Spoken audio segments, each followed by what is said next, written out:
Pemirsa, setelah buron hampir 2 tahun, seorang pemuda pelaku pencabulan anak di bawah umur berhasil ditangkap. Dari hasil pemeriksaan, pelaku mengaku telah 4 kali melakukan tindakan asusila kepada korban.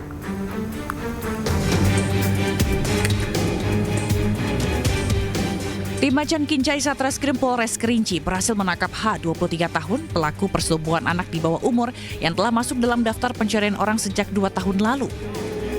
Pelaku mengaku telah 4 kali menyetubuhi korban yang saat itu berusia 17 tahun di 2 lokasi berbeda, hingga hamil dan nekat menggugurkan kandungannya di sebuah kos-kosan pada pertengahan 2023 lalu. Saat ini pelaku aborsi yang juga korban persetubuhan telah menjalani hukuman. Aparat sempat kesulitan menangkap pelaku karena tidak kooperatif dan melarikan diri ke Pulau Kalimantan serta terus berpindah-pindah tempat.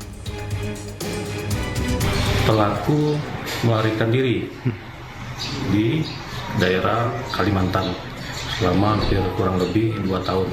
Kemudian kembali ke Kerinci. Maka kemarin dilakukan penangkapan oleh tim Posnang Polres Kerinci. Kemudian berdasarkan dari keterangan pelaku telah menyetubuhi korban yaitu sebanyak 4 kali. Yang pertama di salah satu hotel di Kota Sungai Penuh sebanyak 2 kali. Kemudian di rumah teman pelaku sebanyak 1 kali dan di daerah pasar Sungai Penuh sebanyak 1 kali. Untuk mempertanggungjawabkan perbuatannya, pelaku dijerat dengan Undang-Undang Perlindungan Anak dan terancam hukuman maksimal 15 tahun penjara. Dari Kota Sungai Penuh, Jambi, Kapior Gandhi, iNews melaporkan. Terima kasih pemirsa, Anda masih bersama kami di Lapor Polisi. Motor seorang karyawan pabrik di Mojokerto dicuri oleh kawanan pencuri motor saat diparkir di area minimarket. Korban sempat mengejar pelaku namun terjatuh.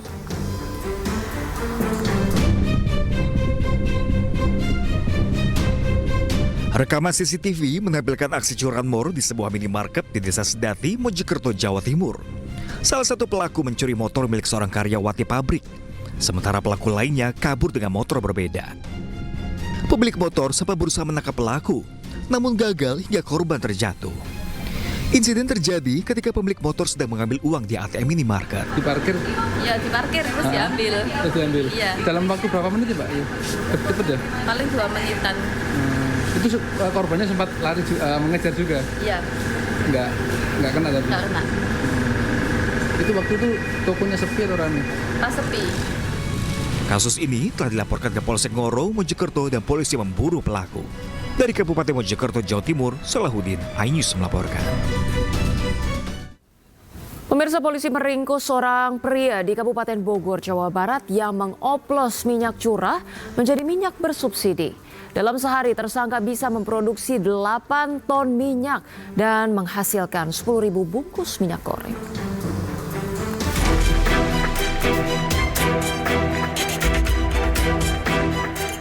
TRM diringkus Satreskrim Polres Bogor karena mengoplos minyak goreng curah menjadi minyak goreng bersubsidi Minyak Kita di Desa Cijujung, Kabupaten Bogor. Berat bersih minyak kita yang seharusnya 1 liter dikurangi tersangka hanya menjadi 800 ml. Meski baru 1 bulan beroperasi, namun tersangka sudah menghasilkan keuntungan sebesar 600 juta rupiah. Tersangka mengaku hasil produksinya didistribusikan di wilayah Tangerang dan Bogor. Saya bersama TNI, bersama Pak Bupati tidak akan berhenti sampai di sini. Siapapun yang menyusahkan masyarakat Kabupaten Bogor akan kami lawan. Tersangka dijerat Undang-Undang Perdagangan dengan ancaman 5 tahun penjara atau denda 5 miliar rupiah. Saat ini polisi masih memburu pelaku lainnya yang melarikan diri. Dari Bogor, Jawa Barat, Wildan Hidayat, iNews melaporkan. Pemirsa, tidak hanya di Bogor, Jawa Barat, Satgas Pangan Polda Gorontalo juga membongkar praktik curang perdagangan minyak goreng subsidi. 4 tersangka mengemas ulang minyak goreng subsidi dan menjualnya di atas harga eceran tertinggi.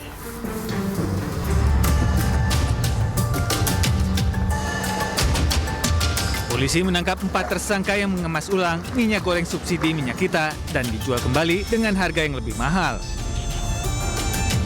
Minyak subsidi 1 liter ini dikemas ulang lagi ke botol dengan ukuran 600 ml dan 1,5 liter.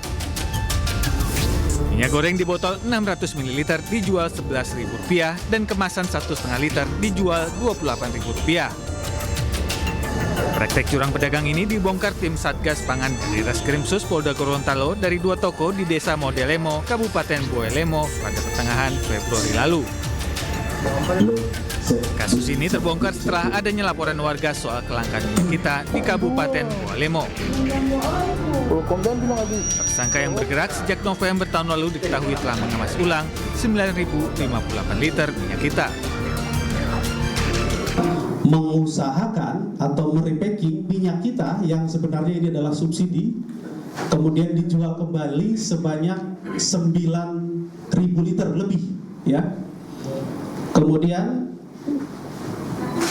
dari 9.000 liter yang dijualkan, ya, itu didapat keuntungan kurang lebih 25 sampai 30 juta.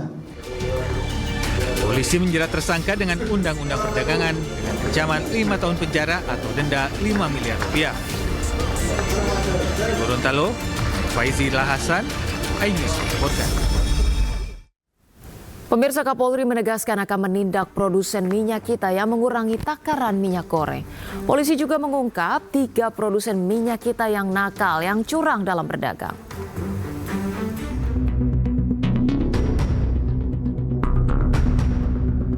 Kapolri Jenderal Listio Sigit Prabowo menyebut pihaknya tengah mendalami produk minyak kita yang takarannya tak sesuai dengan informasi yang tertera pada kemasan. Kapolri memastikan akan melakukan penegakan hukum dalam kasus ini.